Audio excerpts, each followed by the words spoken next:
बढ़ते हैं दिल्ली की खबर को, हम आपको अपडेट करते रहेंगे। लेकिन मुंबई की जो खबर है, मुंबई में भी मंत्रालय में लगी आग पर तो काबू पा लिया गया है, लेकिन अब सवाल यह है कि आखिर क्या आग लगी कैसे। मुख्यमंत्री ने जांच के आदेश दे दिए हैं। अग्निकांड की जांच का जिम्मा क्राइम ब्रांच को सौंप दिया गया है। मंत्रालय में लगी आग से 3 लोगों की मौत हो चुकी है और कई लोग घायल हैं। वहीं इस मामले पर आज सुबह 11 बजे महाराष्ट्र कैबिनेट की बैठक भी है। वैसे मुंबई के मंत्रालय में लगी आग में अब तक 3 लोगों की मौत हो चुकी है। बिल्डिंग के 6ठे माले पर आज एक और शव मिला है और इस आग में महत्वपूर्ण सरकारी दस्तावेज जलकर खाक हो गए हैं। गुरुवार दोपहर मुंबई के मुख्यमंत्री सचिवालय में लगी आग पर तो काबू पा लिया गया, लेकिन इस भीषण हादसे में 3 लोगों की मौत हो गई, जबकि 10 लोग गंभीर रूप से घायल हो गए। मृतकों में 2 की शिनाख्त महेश गोगले और उमेश कोटेकर के रूप में हुई है। दक्षिण मुंबई में महाराष्ट्र सरकार के सचिवालय मंत्रालय भवन में गुरुवार को दोपहर बाद भीषण आग लग गई। इस आग में 7 मंजिला इमारत की 3 मंजिलें बुरी तरह चपेट में आ गई और मुख्यमंत्री के दफ्तर समेत बिल्डिंग में मौजूद कई दफ्तरों को नुकसान पहुंचा है। आग लगने के बाद बहुत से लोग इमारत के अलग अलग हिस्सों में फंसे रहे। अंदर फंसे लोगों ने जैसे तैसे खिड़कियों से बाहर बालकनियों में निकलने की कोशिश की। लोगों को बचाने के लिए अग्निशमन विभाग को क्रेनों और हेलीकॉप्टर तक की मदद लेनी पड़ी। मुंबई पुलिस की फोर्स 1 और क्विक रेस्पॉन्स टीमों को भी मदद के लिए बुलवाया गया। अग्निशमन विभाग के कर्मचारी भी बड़ी तादाद में राहत और बचाव कार्य में लगे रहे और तकरीबन 5000 लोगों को सुरक्षित बाहर निकाल लिया गया।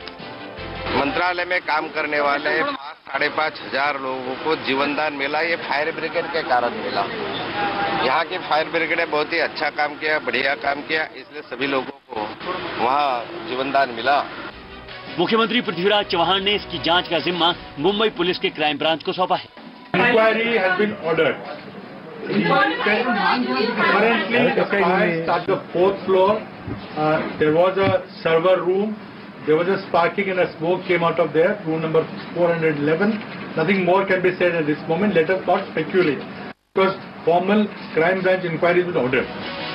इमारत और दफ्तरों में हुए नुकसान का अनुमान अभी नहीं लगाया जा सका है और न ही ये पता चल सका है कि आग कैसे और क्यों लगी। Sarvesh Tiwari, P7 news, Mumbai. हालांकि मंत्रालय में लगी आग में 3 मरने वालों में से एक महेश गुगाले भी थे। महेश गुगाले के भाई अतुल बोरा ने बताया कि महेश बारामती से मुंबई किसी काम के लिए आया हुआ था। उसने दोपहर 3:27 पर उसे कॉल करके बताया कि वो डिप्टी सीएम के दफ्तर अजीत पवार के केबिन के पास फंसा हुआ है। वो काफी घबराया हुआ था।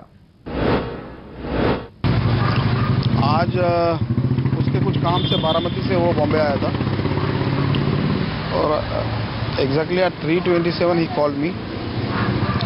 उसने मेरे को फ़ोन किया, मेरे को बताया कि मैं मंत्रालय में फंसा हुआ हूँ। डिप्टी चीफ मिनिस्टर साहब अजीत दादा पवार साहब के केबिन के आसपास में हूँ और मुझे बचा लेना।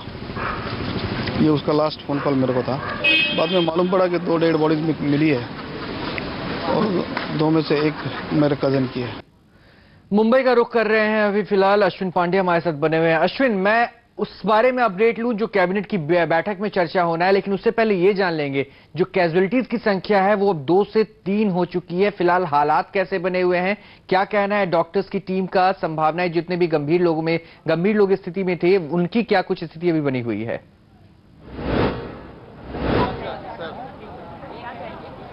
जी देखिए, एक शख्स जो है गंभीर हालत में अभी भी है। हेमंत खैरे नाम है उनका, एडिशनल जो है असिस्टेंट डायरेक्टर थे पब्लिक रिलेशन डिपार्टमेंट में। अभी भी उनका इलाज जो है जेजे अस्पताल में चल रहा है। बाकी लोगों की जो हालत है वो सामान्य है, कोई ज़्यादा परेशानी नहीं है। 3 लोगों की मौत हो गई है। कल 2 लोगों की मौत रात में ही पता चल गया था और एक शख्स जो है महेश की डेड बॉडी जो है आज निकाली गई है। जो अजीत पवार जो DCM है उनके केबिन के बाहर थी, उसे आज निकाल लिया गया है।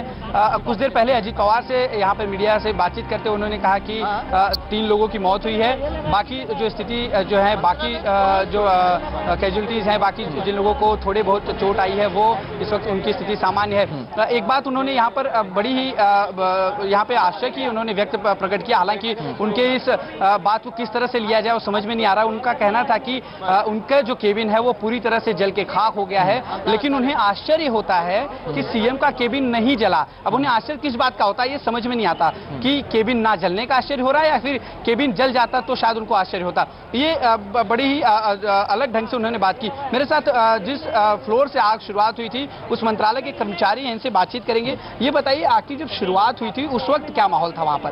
माहौल वैसे पहले तो कुछ इतना समझ में नहीं आ रहा था, क्योंकि मंत्रालय का जो अर्बन डेवलपमेंट का जो सेक्शन है वहाँ से वो शुरू हुई थी, तो वो एक कोने में होता है, तो उस हिसाब से किसी को इतनी जानकारी नहीं मिली। फिर वो आग फैलती गई, पूरा 4th फ्लोर ये हुआ, उसके बाद 5th 6th 7th पूरा सब ये होते गए।